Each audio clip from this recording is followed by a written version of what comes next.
bienvenue ici dans cette émission où j'ai l'honneur aujourd'hui de rencontrer quelqu'un que je connais bien. On est amis et collègues parce que tout comme moi je m'appelle Frideka, Chief Happiness de Triangle. J'ai l'honneur aujourd'hui de parler à une vraie chef de bonheur. Pauline, est-ce que tu peux te présenter un peu? Oui, bien sûr. Chef de bonheur, quelle pression ici. Bonjour tout le monde. Mon nom est Pauline Nguyen. D'abord, je suis heureuse maman de 3 enfants d'âge primaire, adorables. Je suis aussi une épouse comblée d'un super mari et un seul, ça suffit. Je suis aussi coach et trainer, mais la majorité de mon activité se passe chez GSK. Donc, ça fait 13 ans que je travaille pour GSK et très heureuse de travailler pour cette entreprise. Et dans quelle fonction? Qu'est-ce que tu fais exactement? Alors, actuellement, je suis dans un groupe qui s'appelle Transversal Business Excellence. C'est un petit peu long. Pour le faire très court, en fait, je gère un programme de changement qui vise à améliorer le bien-être au travail.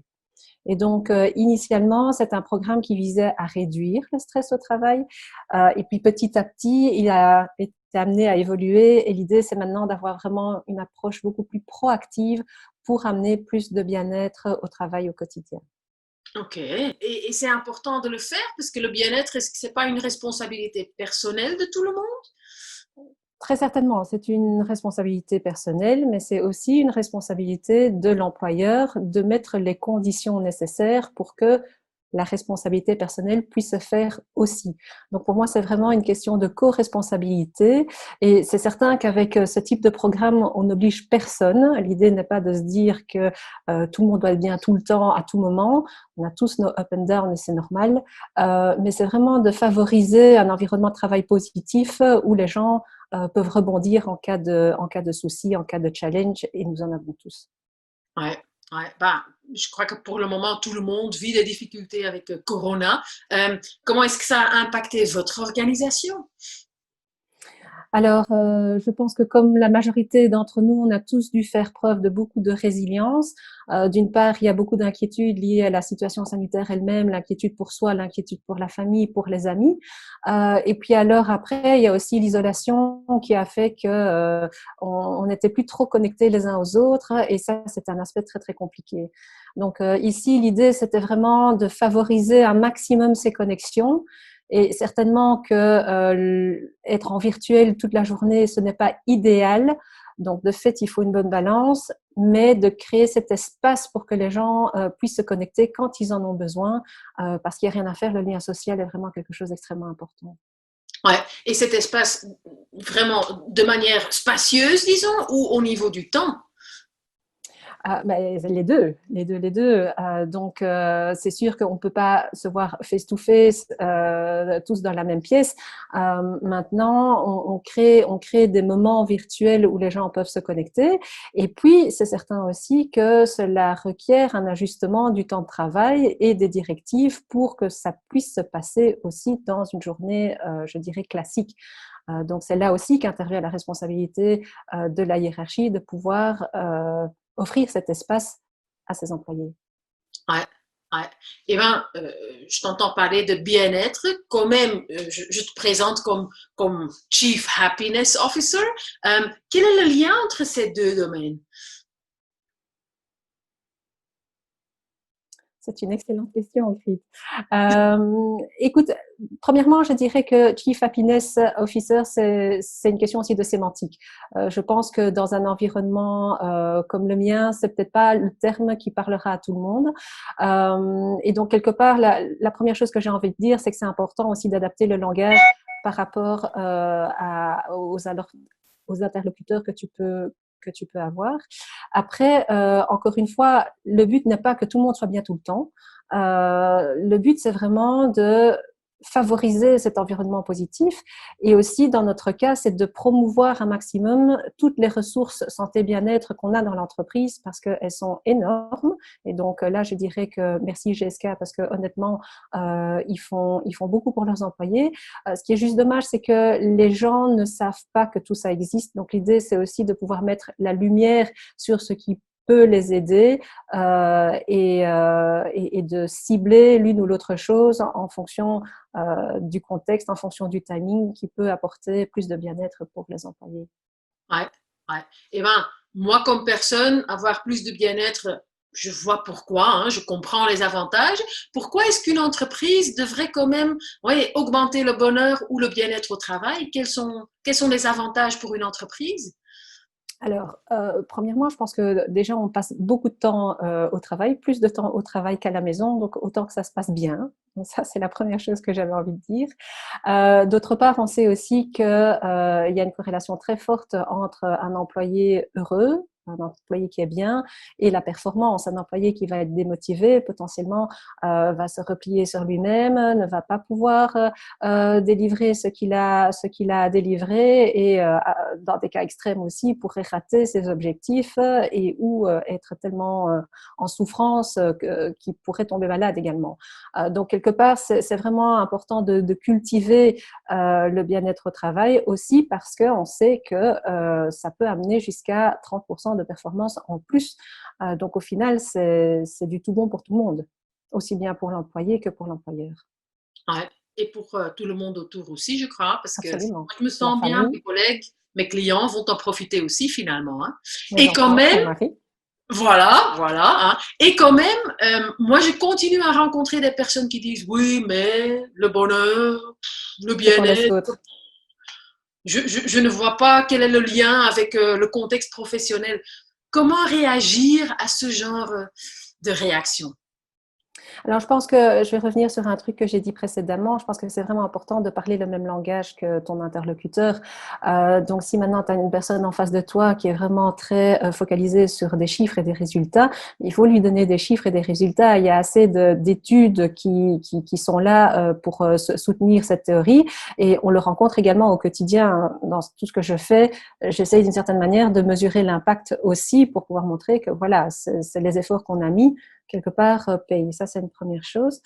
Et alors, d'autre part, je dirais aussi que dans toute situation, tu vas avoir des personnes qui ne croient pas, qui sont pas avec toi, qui sont dubitatives et qui vont pas vouloir te suivre et peut-être même résister et te mettre des bâtons dans les roues. Je pense que ce qui est important, c'est vraiment de se focaliser là où il y a de l'énergie, c'est-à-dire qui sont les meilleurs supporters, qui a envie d'y aller et d'avancer avec ces personnes-là. Aussi pour ne pas, toi, perdre ton énergie. Et d'autre part, moi, je compte beaucoup sur l'effet de la contamination positive parce que je suis tellement persuadée que c'est quelque chose de bon, de bien et qui va amener quelque chose de positif que ça va se faire naturellement. Absolument. Tu parles de mesurer. Qu'est-ce qu'on peut mesurer alors? Alors, il y a plusieurs manières de mesurer le bien-être au travail. D'une part, tu pourrais mesurer l'absentéisme et te dire que les employés qui sont bien sont moins absents. D'autre part, tu pourrais aussi mesurer le turnover des gens, quelqu'un qui se sent bien dans son entreprise, dont le travail fait du sens et qui a des relations de travail positives, il va rester. Et puis alors après, il y a d'autres indicateurs aussi, comme l'indice d'engagement.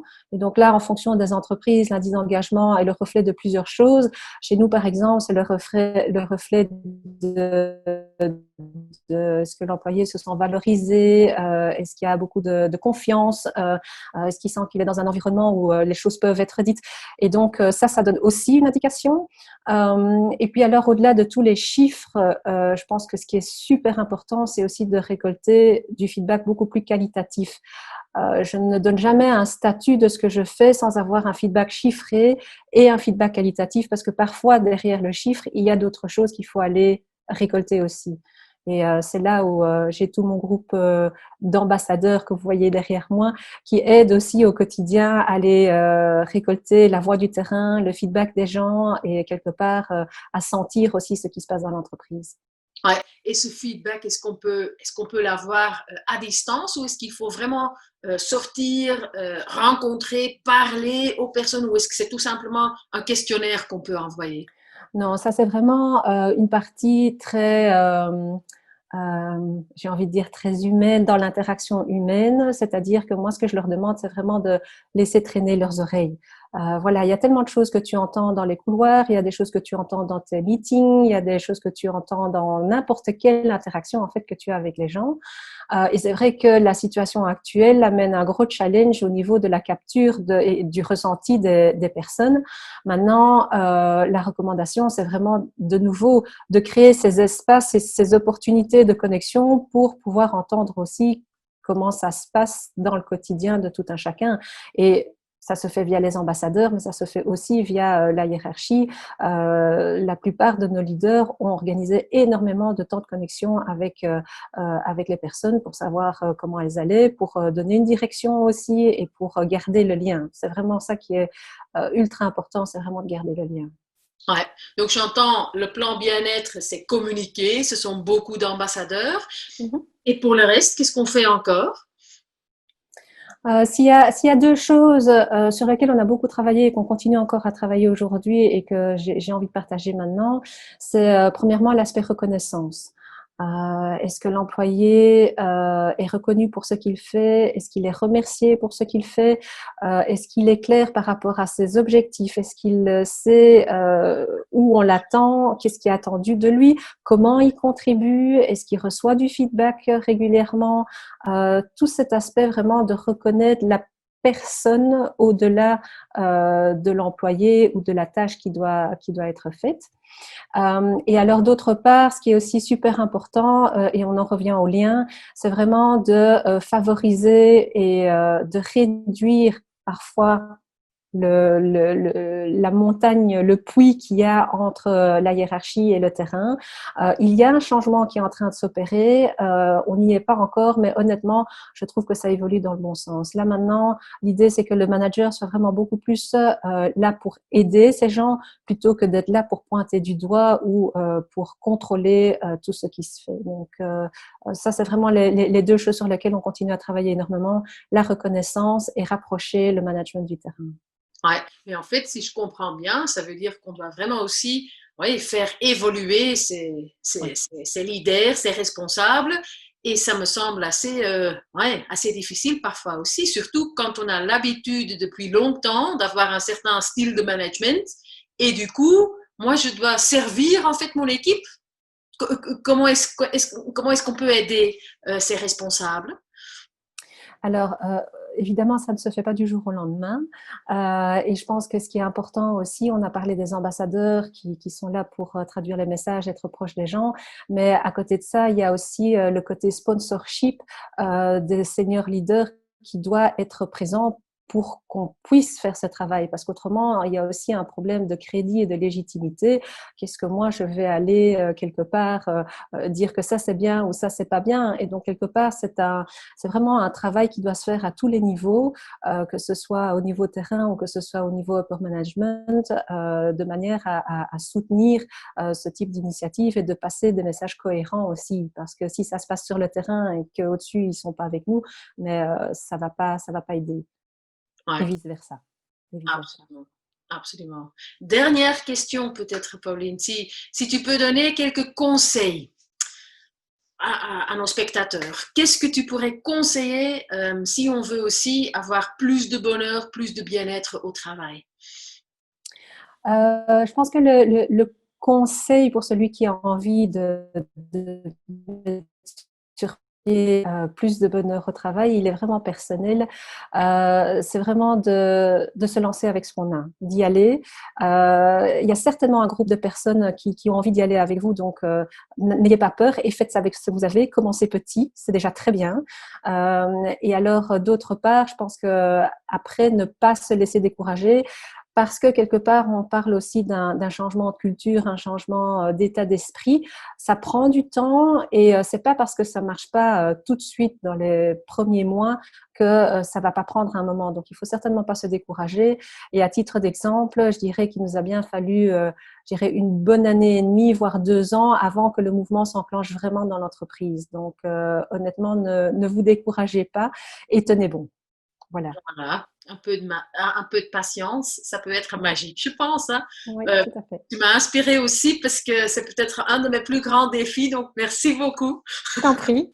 Avec Merci plaisir. aussi pour ouais, toutes les informations, c'était très inspirant, donc un tout grand merci. Et ouais, pour tout le monde qui a regardé, eh ben, la semaine du bonheur au travail, ça ne tombe pas du ciel. On a besoin de beaucoup de personnes comme toi, Pauline, mais comme tout le monde aussi qui veut bien s'inspirer. Donc, continuez avant tout à nous suivre et à très bientôt, j'espère. Hein. À bientôt.